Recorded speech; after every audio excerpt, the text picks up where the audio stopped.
Let's face it, cyber attackers have the advantage. Extra Hop is on a mission to help you take it back. Regain the upper hand with security that can't be undermined, outsmarted, or compromised. When you don't have to choose between protecting your business and moving it forward, that's security uncompromised. See how it works in the full product demo, free online at securityweekly.com/extra hop.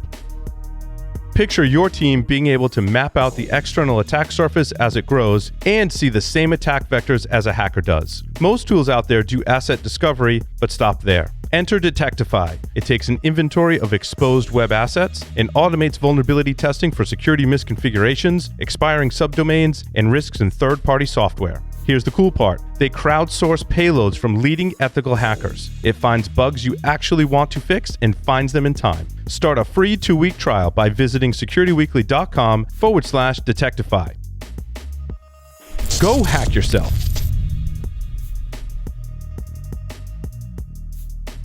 Welcome back to Enterprise Security Weekly.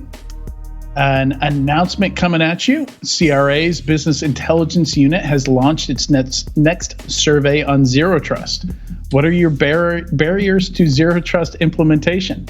Take our survey and enter to win a $500 Tango card by visiting securityweekly.com/Zero Trust. Report results will be released at our upcoming Zero Trust eSummit in March. I'm very interested in the output of a lot of these surveys that we're doing. And I also had to look up what a Tango card was. So a Tango card is apparently like a gift card for gift cards. So if you get a Tango card, you can go to their site and you can say, give me 2 Starbucks cards and an Apple Store card or something like that. And you basically turn that into other gift cards you can use. So interesting. Tango card. All right, now on to the Enterprise Security Weekly news. Have you guys ever used a Tango card or heard of Tango cards? I have heard of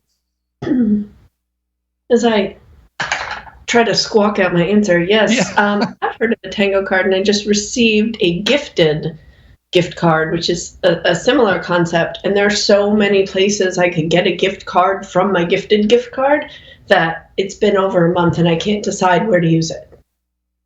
Yeah, see, I'm going the same direction as you. In any given day, I already make so many decisions, so I just want them made for me. So I would just prefer somebody just make it Starbucks. Just make it easy. I mean, do I go practical and get like a Home Depot gift card? Or do I do something where it's like sort of an indulgence, but not like a coffee card? Because I'm going to go out and get coffee anyway. I don't get coffee a lot because I can make it at home, but it would be sort of an indulgence, but Or do I go like super over the top and get something I wouldn't normally buy? But then the practical side says, well, if you wouldn't normally buy it, why would you buy it just because you have $150 to buy something? And see, what should be a gift now you're like giving yourself a guilt trip over like right. Trying to decide how to use it. Right. Like I could buy $150 face cream, or I could buy like a new fancy toaster oven. It's too hard. But I would take a $500 Tango card over no $500 Tango card. So that's pretty nice. $500 worth of cake, chocolate cake. It's National Chocolate Cake. There you go. Wonderful. A lot of cake. All right. If you want to follow along as we go through the news today, it's another news-heavy day. We've had a lot of news-heavy days. I actually killed probably 10 articles here just to make it a little bit easier to get through. And we still have a few that we can skip if we need to. But if you want to follow along, you can go to securityweekly.com/ESW258. That is the URL to see the notes for the news today. Any particular favorites in here for any of you, or we can just start at the top?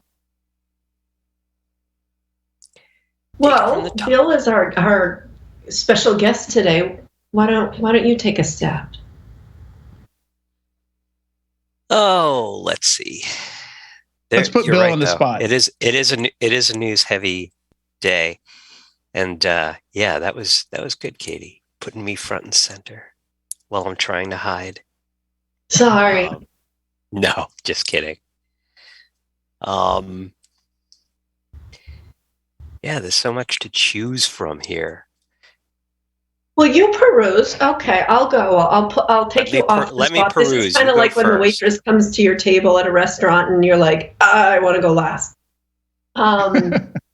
So I thought the new product, the ambient AI, was incredibly interesting.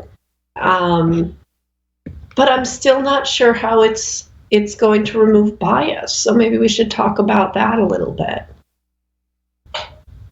Yeah, I imagine they're submitting hundreds of patents and stuff like that around that. That it's going to be a big. I didn't fully understand some of the technical stuff they're saying. Like one of the founders was being interviewed. Let me see if I can find it. So, and this is Sharestha, story number 9 for anybody watching along here. Yeah, thanks for mentioning that. Since we're skipping around, that's good to call out the number. Yeah, I went straight to the middle there.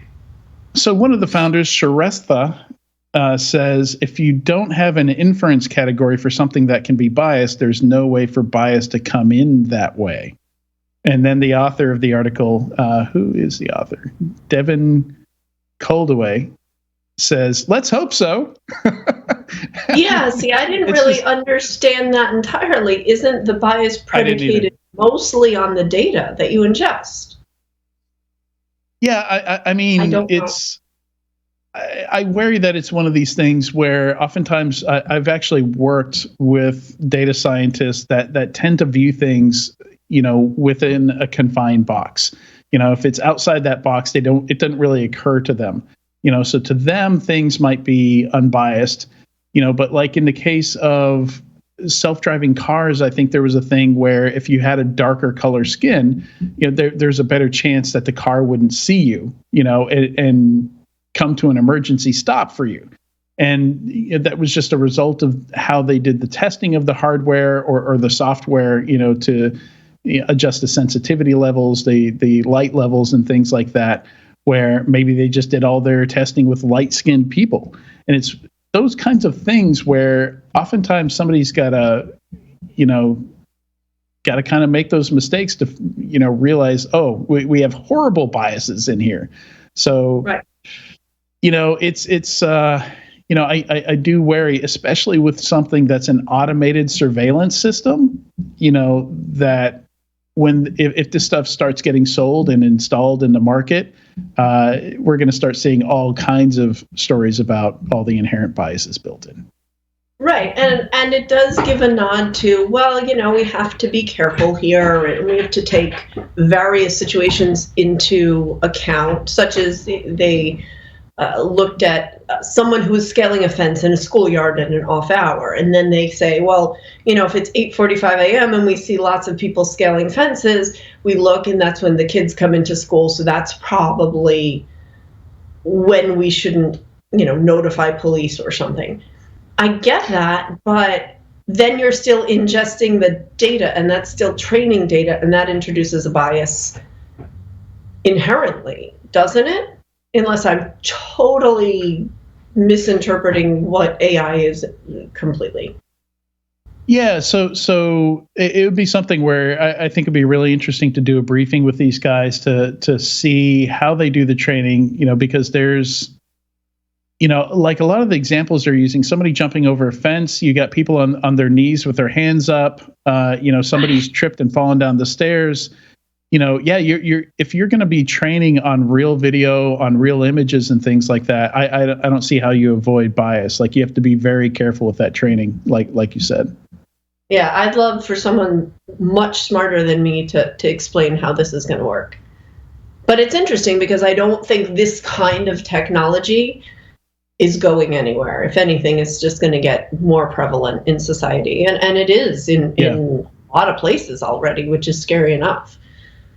I mean, most of us have experienced how difficult it is to get AI to work for human-related systems because we've all interacted with voice assistants, and you're lucky if you get your voice assistant to work 50, 60% of the time. Half the time it's like you didn't pronounce something directly. There's hilarious videos online of people with Scottish accents trying to use voice assistants, so different languages, different, there's so many things that can mess these up. And when you jump into, a frame of video being worth 1,000 words, into from audio to video, I feel like it's going to be a much bigger problem than audio ever was in terms of getting it working smoothly. Yeah, completely agree. I just found this really interesting. There's obviously a lot of money poured into this. They raised $52 million to keep growing, which, if we're going, pardon me, back to previous episodes, is not a lot of money these days, but I still think $52 million is a nice little chunk of change to grow a business. So it'll be interesting to watch.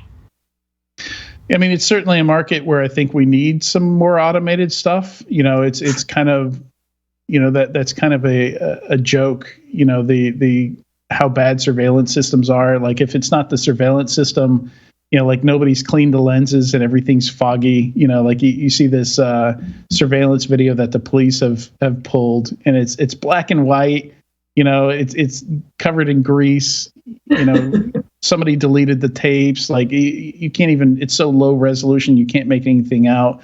So oftentimes they're just there to meet some regulation or to give somebody a warm, fuzzy feeling or something like that. So it'd be interesting to see them. Hopefully we can get to a point where it's more useful and can help people and stop bad things from happening. Agreed. All right, Bill. So how you doing? Pearson, I'm good. How's it going? So Pearson fined $1 million for misleading investors about their 2018 data breach.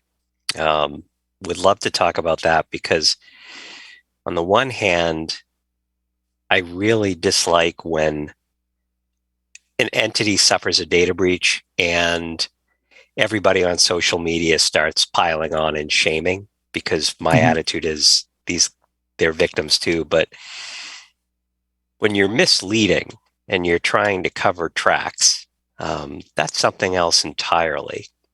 But I'm interested in everybody's thoughts here. I would think that companies would have learned by now that trying to mislead rarely works. And it always comes apart in embarrassing fashion and in costly fashion, as it has for Pearson. It does. I think more companies need PR training on this. I think PR is such an important piece of a breach. The bad things already happened. So that at that level, you've already failed. You lost some data, something bad happened, but there's still a huge opportunity, to look like a human company, to act like you have ethics and morals and you care about your employees and your customers. And it's amazing to see so many companies screw that up.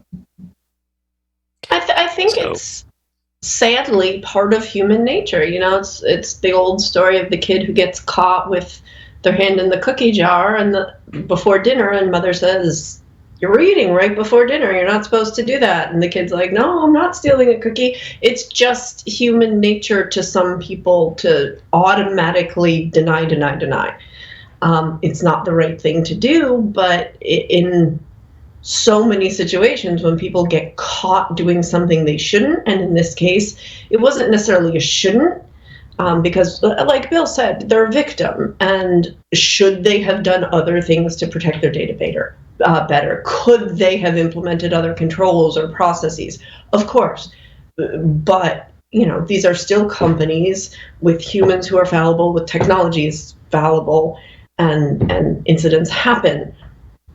But nobody wants to admit when they're this wrong. In this case, we're talking about minors too, so it's an entirely other aspect of this that doesn't come into play in every breach. You're not just talking about lost data, you're talking about data for minors, which has an entirely different set of rules and regulations around it. So it is, on the one hand, too bad, but on the other, I mean, you've got to have some kind of a legal counsel who's holding the company accountable and saying, yeah, okay, this is embarrassing. No, we don't want company stock to fail. No, we don't want these other repercussions. But if people, by their very nature, are going to be like, it wasn't me, I didn't have my hand in the cookie jar, there has to be somebody, whether it's internal or external, saying, you've got to come clean. So I have a problem with this because should they know better? Yeah. Is it somewhat human nature in certain cases to deny it? Probably for a lot of people. You'd like to think that the tides are changing and people do have a little more empathy and say, okay, I'm a victim versus I did everything wrong. But I don't think this kind of thing is going to stop happening, that companies are going to deny it. And as long as there aren't massive repercussions, a class action lawsuit isn't going to stop future companies from lying about breaches. It's just not. I wish it would, but it won't. Yeah, and we've got it twice in here. We've got crypto.com also, where the CEO was originally saying, no, nothing was stolen, nothing happened, and then it comes out, 30 to 34 million of cryptocurrency was indeed stolen. They can afford to spend $1 billion on marketing, but not crisis communication scripts. You can't prepare for. That's part of the problem. Pay $1 billion fine for some of these companies. That's chump change, whatever. And apparently the right people don't have the right morals. Yeah, I did the math for Pearson. That $1 million fine is a little over tens of thousands. I don't even know what to call that. Once a decimal point gets out there, it's minuscule. 1 decimal point. It's a fraction of 1,000% of their $4.4 billion annual revenue. Over in GDPR, it'd be a completely different story. 2 to 5% of annual revenue is what you get hit with GDPR when you make the same mistake. Yeah. So what's the SEC even doing? I mean, why charge them at all?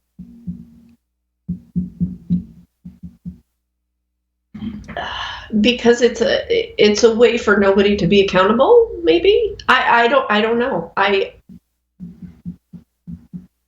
would hope that it's not the fine that makes people do the right thing, and especially when the fine is, it's like if you're driving somewhere and you're like, I need to get somewhere really, really quickly, and I'm going to speed. I'm just going to take the risk that I'm not going to get caught, and that's what this is. Yeah, we keep comparing corporate entities to individuals, though, and it's just not the same, though, right? No. But I think that's how a lot of people think of it, because corporations, when they are the victim of a breach, do affect individuals, and so it's sort of past the hat. Yeah. I think what we hold large, especially public companies, to has to be, it's got to be financial incentives. I can't think of any other incentives that really work at that level, which is why GDPR is set up like it is. And it's, and even small companies, like I think the smallest GDPR fine I saw was less than $10,000. So they're applying it pretty evenly across companies. It's not just Facebook and Google getting hit with GDPR fines over there in the EU.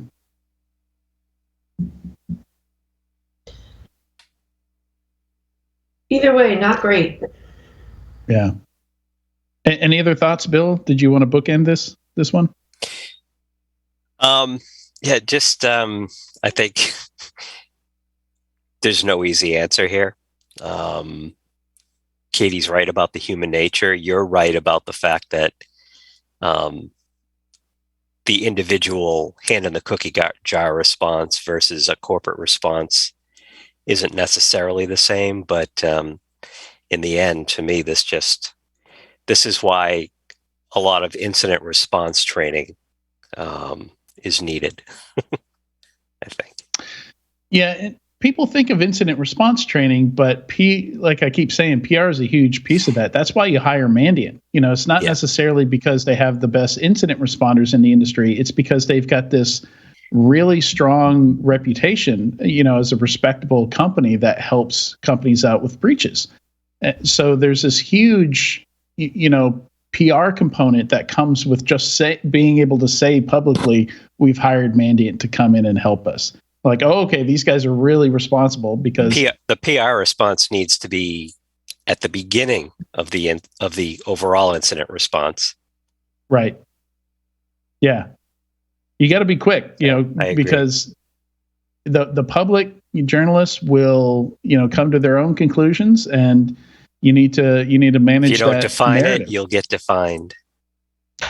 So all that needs to be figured out. Like, are you paying the ransom or are you not paying the ransom? You shouldn't be deciding when the event occurs or after the event occurs. You should know the answer to those questions before any of this stuff actually happens, I think is the lesson here. Otherwise, you are acting out of fear, and that's where the human nature that Katie talked about kicks in. But there's a more fundamental problem here, which is that there was basically a lie that came out of the company. This one and the crypto issue, it was basically a lie. It wasn't that the response wasn't proportionate to the incident. It's that there was a complete and utter denial that something happened. And then upon further digging, obviously there's a problem here. There was a breach. And in the case of Pearson, it was minor. So again, there are even more responsibilities on a company when it comes to protecting the data of children. Yep. Yeah, especially when you're charging what Pearson charges for materials. Right. And so, a response is great. A coordinated, I'm all for the corporate communications and having a coordinated response and being as clear as you can without hampering the investigation. All of that. You've got to have somebody who's professional, who understands the repercussions of saying things out of turn. But in this case, somebody just flat out denied there was a breach. You can't fix that unless you just put a gag order on them. Yeah.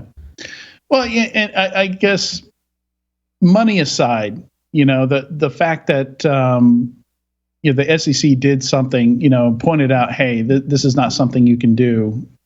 There is a reputational impact there, even if Pearson's one of those companies you can't really go to their competitor. You can't avoid working with them. If the textbook for your class is published by Pearson, you're going to pay Pearson $150 for that textbook, and maybe get your identity stolen later on.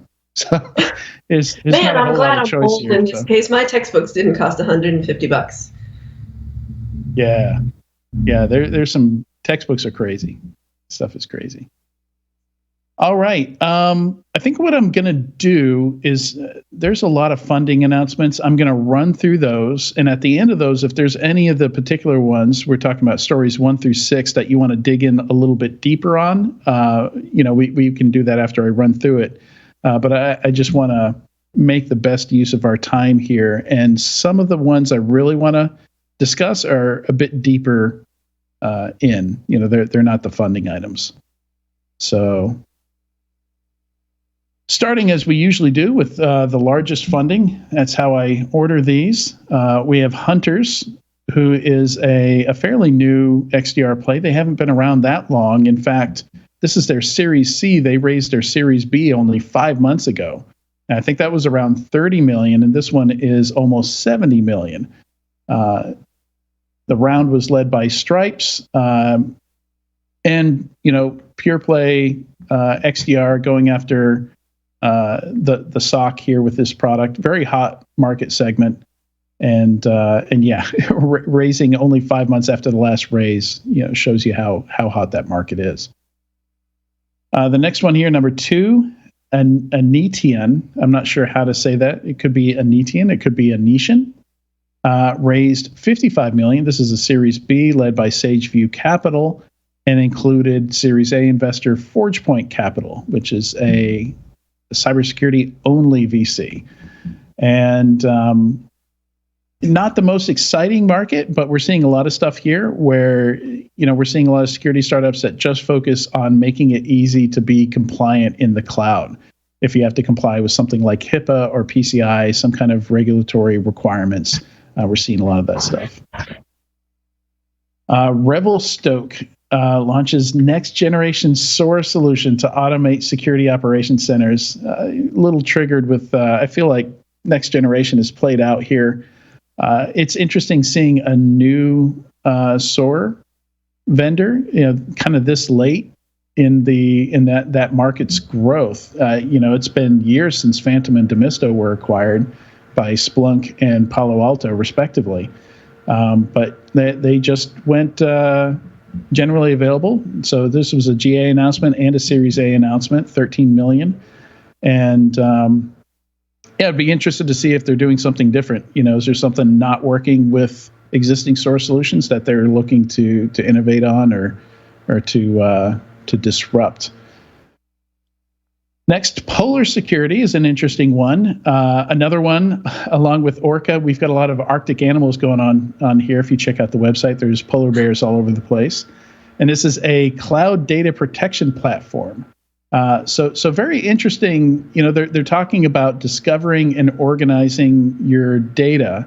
And I don't think this is going to be like a Digital Shadows or Turbine Labs who scan the entire internet looking for data leaks. I think this is more looking where you already have data, but it's not very well understood or organized or classified. That's my guess as to what they're doing here, because Digital Shadows, Turbine Labs, what they do requires tons of infrastructure. Requires a lot of work before you can even start working with customer data just to index everything and make it searchable. And that's we haven't seen any new players in that market in a while anyway. So this looks pretty interesting. I'm trying to schedule a briefing with the founders, and we'll bring it up again once I have a better idea of what they're doing and how they're doing it. See, Armor Code. This is story number 5. Adds $8 million to their seed funding. We had a couple of these where the seed funding got topped up. People just run into to fund a lot of these security companies. And this one's $11 million in seed funding. Armor Code, what did they do? So we've got a new acronym here.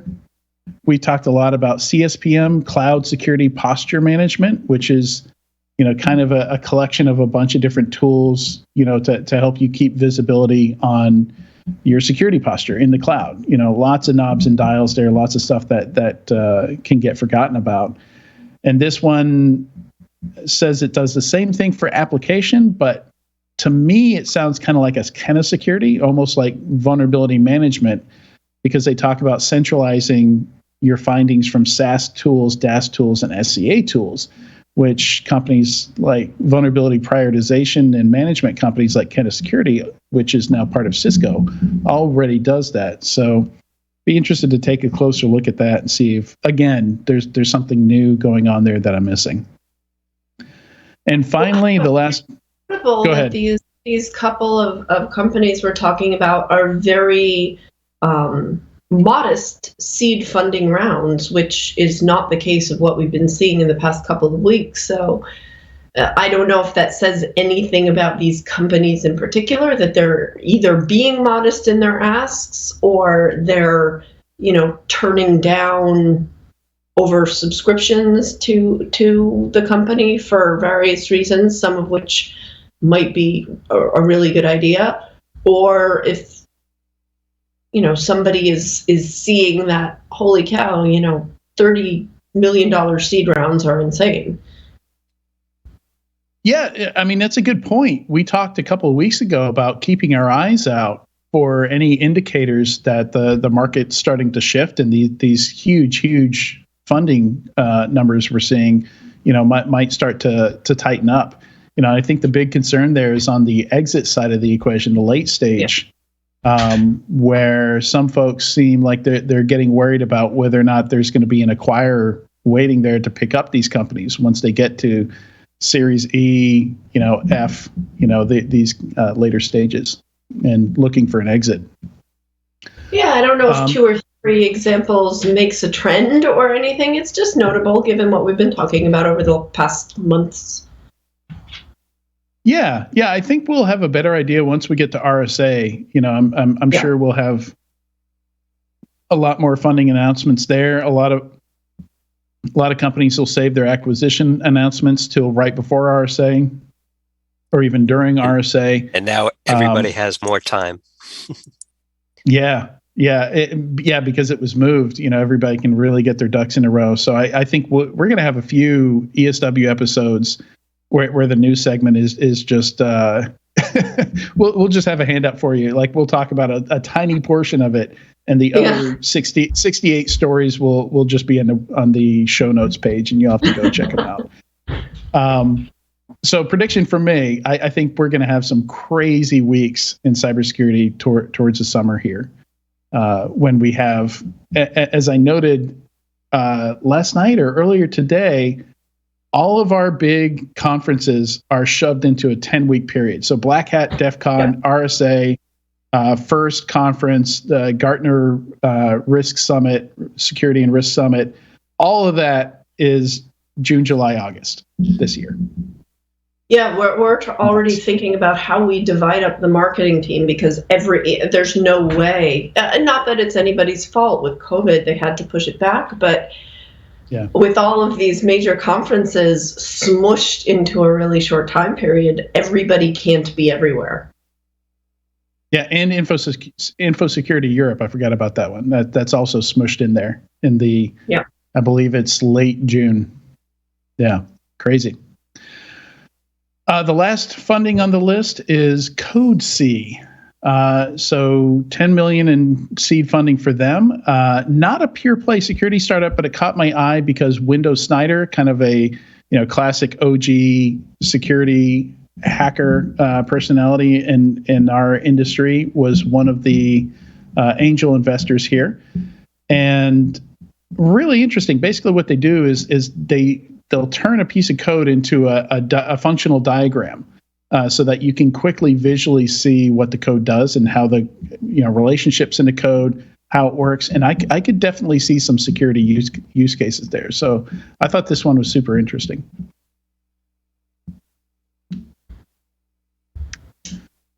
All right, let's see.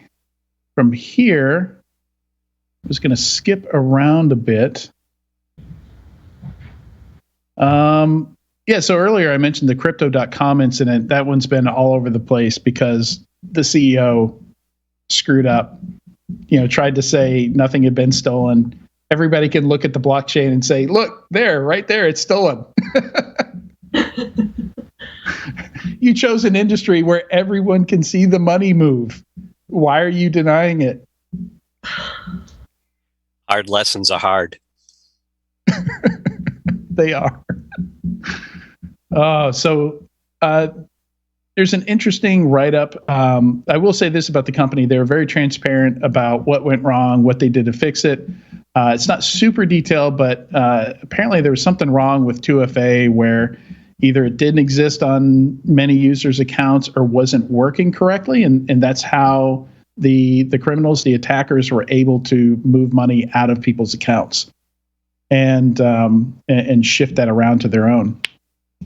So the company reset 2FA across their entire user base, migrated to an entirely different 2FA product, and now are enforcing everybody, all customers and employees. So not just outward-facing stuff, customer-facing stuff, but internally how their infrastructure is set up. They redid that all as well and reset everybody. Everybody's got to go set up new 2FA now. So just started from scratch, burned it to the ground. There's definitely some validity in that approach. So, sure. Well, the interesting thing here is, there's no FDIC, no guarantee when you put like you put money into a bank. What is it? $250,000 that's guaranteed, FDIC guaranteed if money gets stolen. Crypto.com is covering everything that was stolen in this case. But this also prompted them to implement a $250,000 guarantee. So I found that kind of interesting because that's always been a question with crypto, because crypto exchanges in the past, when they got hacked and all their money got, those hot wallets got emptied, they're just like, yep, sorry, we're out of business now. We don't know where your money is. Sucks for everybody involved. It's gone. It's gone forever. Right. So this is almost like a moment where cryptocurrency has matured a bit, where you've got a company that's big enough and well-funded enough to say, yeah, we're going to cover losses for our customers. And it moves it a little more towards the mainstream, right? Because right now, cryptocurrency is still very much a fringe. I know that, that it's adopted in some circles widely, but overall, it's still considered a fringe. And this is one of the reasons, because people who are more traditional investors are scared of that kind of thing. And so does this make this move a little more towards the center, more towards the mainstream? It could. Is this partially a mea culpa for the messaging around the hack? Possibly. Does that matter? Not necessarily. Not if it does good things for the industry and good things for businesses and consumers. I don't think that matters necessarily. Or did they plan the whole thing so they could increase consumer confidence? Always thinking the worst about people. Well, I mean, the Theranos trial just wrapped up. Like, I don't know. Yeah. I kind of throw myself into some of those dumpster fire stories that are out there, and I'm always interested in why thinking the worst tends to be justified. So.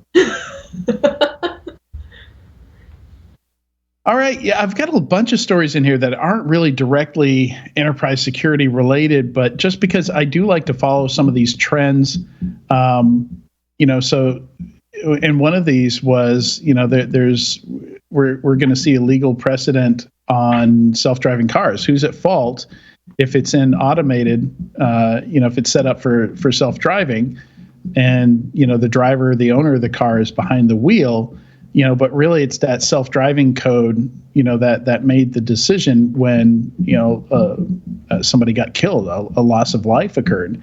And the reason I include it is that the next step beyond that, like, how long is it before we see people trying to claim as a legal defense that their car was hacked or something like that? Like, I wasn't in control of my car anymore. Somebody hacked it. Like, how long before we either actually start seeing that happen, or people trying to use that as kind of a weak defense here? Like, my car, has a mind of its own, which is almost literally true at this point. So, where does that go? Well, it is a pretty weak defense, because it would be easy to see whether the car was hacked, whether there was a problem with the, quote, brain of the car, or whether there was some human intervention. It will take longer. It will take a forensics investigation. But just saying, hey, the car was hacked, you can say that, but there is going to be some forensic evidence of whether or not that occurred. Right. Yeah, it should be, especially with these cars always connected. I don't know how many of those logs get sent up and stored in the cloud, or how much that they have to pull off the car itself. But yeah, you're right. There's tons of data to review there. So, right, if nothing else, it could end up taking such a long time, because my guess is as much data as they can pull from the car is pulled from the car. And I don't know how easy or hard it would be to review those logs to understand what went wrong. But it's not even close to impossible to find out when something was tampered with, when the decision-making, again, in quotes, brain of the system did something it shouldn't have, or, if the person in the car but not driving overrode the system to do something wrong, or didn't when it was asked. Like my car, for instance, will give me flashing lights and beeping sounds, and in some cases self-correct when it thinks I'm doing something that I shouldn't be. Like there's a lane keep assist feature, and if I change lanes without my blinker on, it will try to pull the car back, and then I have to override it to go across the lane. Now, this doesn't happen often, and there's never been a major incident involved, but if I were actually going to hit a car because of this, you could see where I either did or I didn't intervene, and that would be easy to tell from the logs. Yeah, so I think what you're saying is that we're gonna autonomous car forensic expert is going to be a new type of expert witness that lawyers are gonna use in cases in the future. I guess that's going to be a new job now. We can ask our good friend Bill Dean about it, but I would think so. If this is going to be the case, if there are going to be lawsuits that come about because of this, we're definitely going to need people who are looking into this type of thing. Yeah, know how to read the data and to interpret what the car was doing at the time and what was user input versus what was the car's input. Yeah. That's really interesting. Yeah. A new field. You don't have to just be a forensics expert. You could be a car forensics expert. You could merge your interests there. They're computers now, so that I would think that would just be a subset of computer forensics of what Bill Dean already does. I was trying to create a new fun industry, Adrian. Stop being a buzzkill. I've actually been waiting for all of these new security companies to emerge where this is their sole thing. They deal with car security, and that the legal aspects are, a service somewhere in there. Yeah. Spot I'm actually on. surprised I haven't seen more of that. We haven't seen more of that already. But that'll make for a fun RSA floor in a couple of years. Well, we've got a lot of car hacking demos. We've got at least half a dozen startups, if not more than that, that only sell electric cars. That are basically software companies that happen to put their software on, multi-ton metal and glass objects.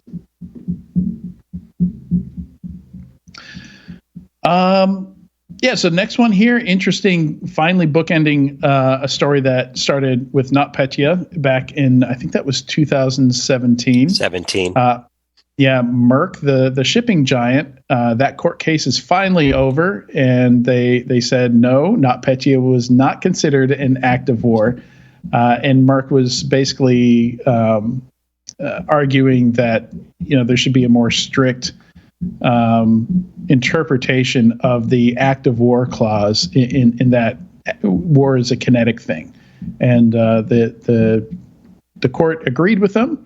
So good news is there's now one less BS reason for insurance companies to deny your cybersecurity claims. The bad news is those insurance rates are going to go up even more.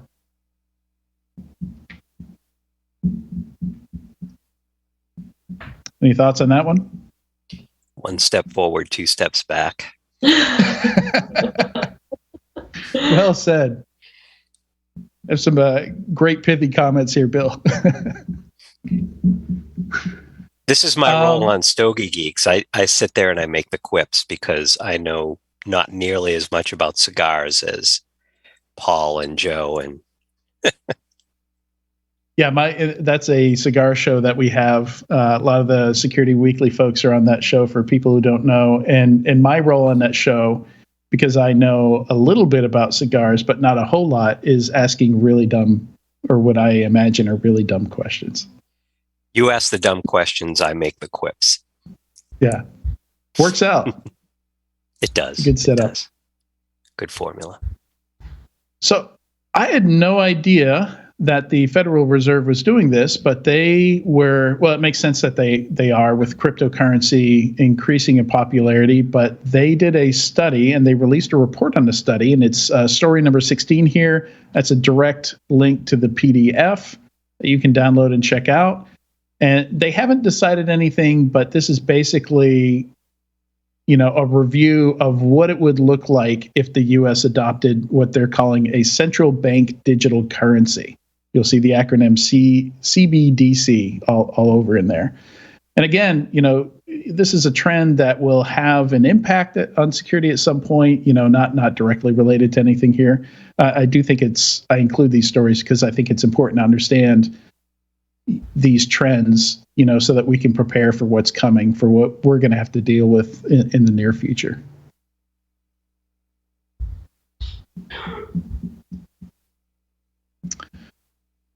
All right. Let's see here. Another big story, Twitter fired their security executives. So Mudge from the, one of the main members of the old Loft crew, Peter Zatko, hasn't been there that long. Him and Rinki Sethi were hired, I want to say less than 2 years ago. And even that was kind of confusing because we're like, which one's the CISO? Which role are each of them in? And I think Rinki Sethi was the CISO and Peter Zatko was the head of security. So I'm not sure how that works on an org chart, but they're both let go. The new Twitter CEO, and it's not just security people. Parag Agrawal has been letting go all kinds of folks over there at CISO, kind of shuffling things around since Mr. Jack is out. He's going to focus on his blockchain and payment companies. Yeah, just an interesting move at the executive level. It always makes you a little suspicious. Not that what Twitter does or doesn't do is the end of the world. It is social media after all, but it does. It's interesting always when you see this much of a mass exodus. What's going on? Has this been related to some of the political disagreements about what should and should not be allowed? Is this something deeper about security, or is it just somebody flexing their muscle? Yeah. I don't know. I mean, it seems, there's a lot of CEOs out there that kind of have their posse, like once they come in as CEO, they bring in other people that they're comfortable working with, like different ways of looking at it. Like they're a very effective team together is one way to look at it. These are all my buddies is another way to look at it. Depends on, if you want to look at it from the optimist or pessimist side of things. But yeah, guess which side you're on, Adrian. Yeah. Are you asking me which side I'm on? I have a guess. I'm a half glass full type of guy most of the time. In this case, I reserve judgment. I hate making judgment right when the news comes out and we don't have any details, like nobody's had a chance to explain or give the rationale. I don't think you should let go anybody like this in a company like Twitter without a prepared statement, to kind of keep the rumor mill from exploding the moment that you do it.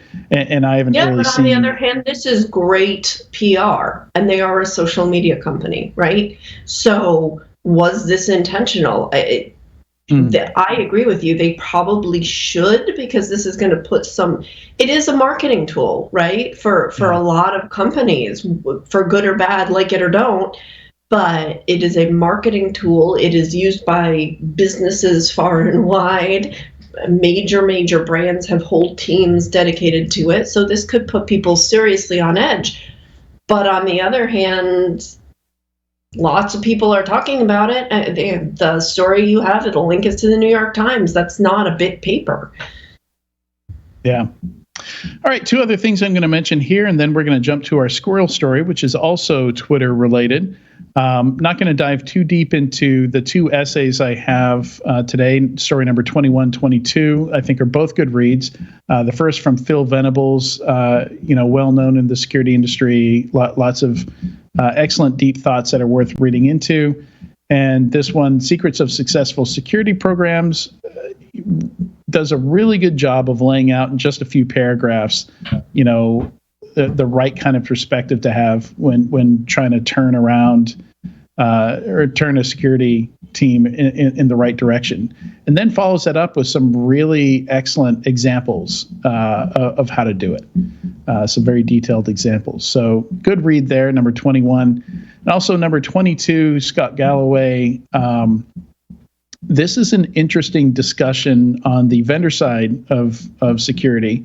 That's why I include it. It's not about security. It's just about startup culture and kind of the fake it till you make it culture, that you see in the Valley and with startups in general, where he talks about it because it's kind of nuanced. Like on the one hand, you want to project your vision where you want your company to go, but at some point, like with the Theranos case, that becomes fraud. And what are all these shades in between? So that's an interesting read from that perspective as well. Maybe more for investors or entrepreneurs, startup folks. All right. And 24 is a quick one. The research is why employees violate security policies. You don't need to read it. The answer is to get their work done. So you're welcome. I read it for you. That's the answer. If your policies to get work done, if employees have to violate your policies, you need better policies. Is the learning from that. All right, and finally, taking it back to Twitter, talking about Twitter changes. They have a subscription now. Twitter Blue does not let you edit tweets after posting them, but it will let you delay them. And one of the other new features, if you're a Twitter subscriber, is you can link your crypto wallet to it and use your NFT as your profile picture. So that's a thing that happened. What can possibly go wrong? People are mixed on how they feel about it. I mean, it's not hurting anybody, I guess, but it's interesting to see NFTs go mainstream so hard so fast. And I know we like to talk about NFTs here because Tyler's deep in there.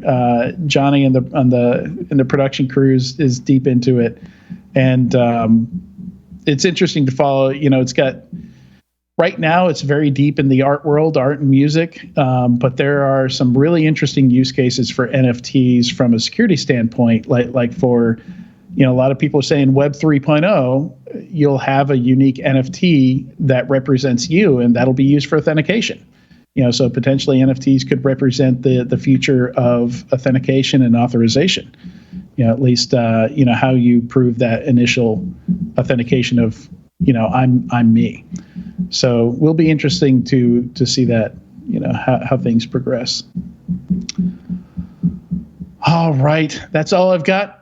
Thanks so much, Katie and Bill, for joining me today. And next up, we actually have, yeah. No, it's been fun. Crazy stuff in the news.